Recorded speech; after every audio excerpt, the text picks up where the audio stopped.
Piracy చెయ్యడు, సినిమాలు కొంటాడట. ఐబొమ్మ రవికి సంబంధించిన కస్టడీ ముగిసిన తర్వాత నిన్న cyber crime additional CP Srinivas గారు ఒక ప్రెస్ మీట్ పెట్టారు. పోలీస్ ఆఫీసర్ నిన్న పైరసీ ఏం చేయడట, సినిమాలు కొంటాడట. ఎవరి దగ్గర నుంచి కొంటాడు? మూవీ రూల్స్, తమిళ్ ఎంవి వంటి సైట్ల నుంచి కొనుగోలు చేస్తారట.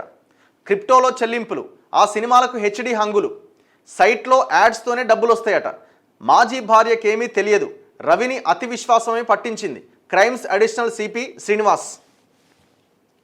సినిమా పైరసీ, కాపీరైట్ ఉల్లంఘన, betting, gaming apps promotion, money laundering కేసులో అరెస్ట్ అయిన ఐబొమ్మ రవి నుంచి విచారణ సందర్భంగా విస్తుపోయే విషయాలు తెలిసాయని Hyderabad crimes and SIT additional CP Srinivas తెలిపారు.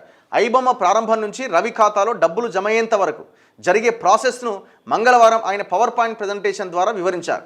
ఆయన వెల్లడించిన వివరాల ప్రకారం రవి తన వివరాలు తన మెయిల్ ఐడితో ఎంజిలా కంపెనీ ద్వారా డొమైన్ రిజిస్టర్ చేసుకున్నాడట.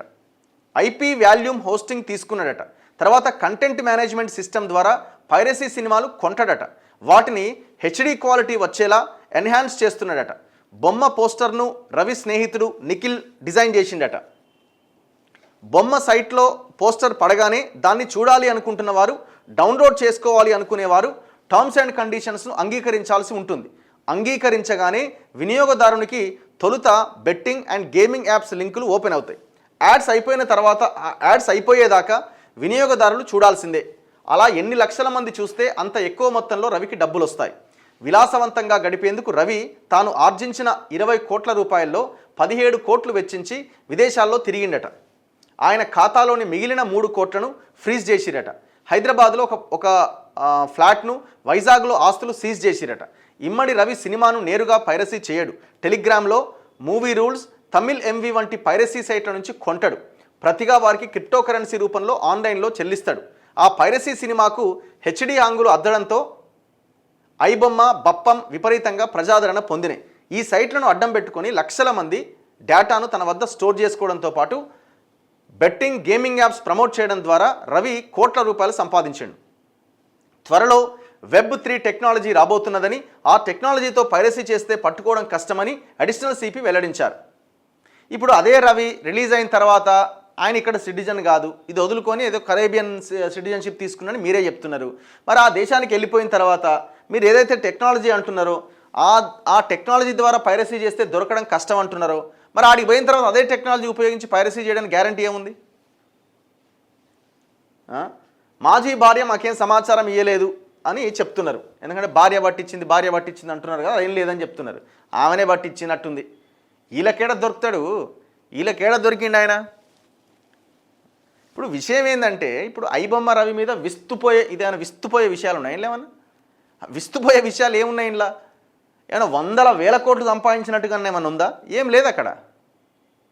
అసలు ఫస్ట్ మీరు మూలాన్ని ఎక్కడుందన్నది ఆలోచించాలా. సినిమాకి థియేటర్కి పోకుండా ఫ్రీగా వచ్చేదాన్ని జనం ఎందుకు చూస్తున్నారు?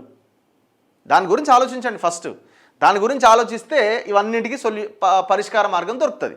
పైరసీ కాకుండా దొరుకుతుంది. ఇప్పుడు ఐబొమ్మ రవి జైల్లోనే ఉండే, సినిమాలన్నీ రిలీజ్ అవుతూనే ఉండే పైరసీ వెబ్సైట్లల్లో. మరి ఎట్లా అవుతున్నాయి? మీరే చెప్తున్నారు వాడు పైరసీ, రవి పైరసీ చేయడు, సినిమాలు వేరే వాళ్ళు పైరసీ చేస్తే వాళ్ళ దగ్గర నుంచి కొంటాడు అని అయిపోయా. ఇప్పుడు రవి బెట్టింగ్ యాప్స్ ప్రమోట్ చేయడం తప్పే.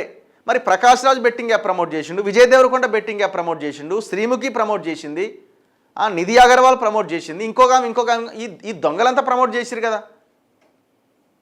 వాళ్ళని విచారిస్తున్నారు, రవిని విచారిస్తున్నారు. ఇంక అంతకుమించి ఏముంది అక్కడ? ఇక ఆయన ఏం పెద్దగా దొరికిందని మీరు ఇది చేస్తున్నారు. ఇప్పుడు ఆయన మొత్తం సంపాదించింది ఎంత అని మీరు లెక్క 17 కోట్ల లెక్క చెప్తున్నారు, 20 కోట్ల లెక్క చెప్తున్నారు మొత్తం.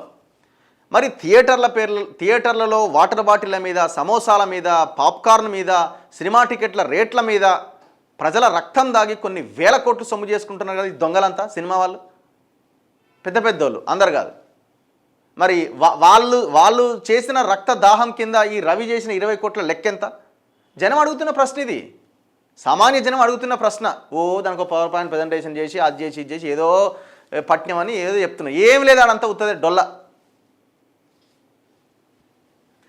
కస్టడీ అయిపోయిన తర్వాత ఏముంటుంది? ఇంకా మీరు ఎంక్వైరీ చేయడానికి ఇంకా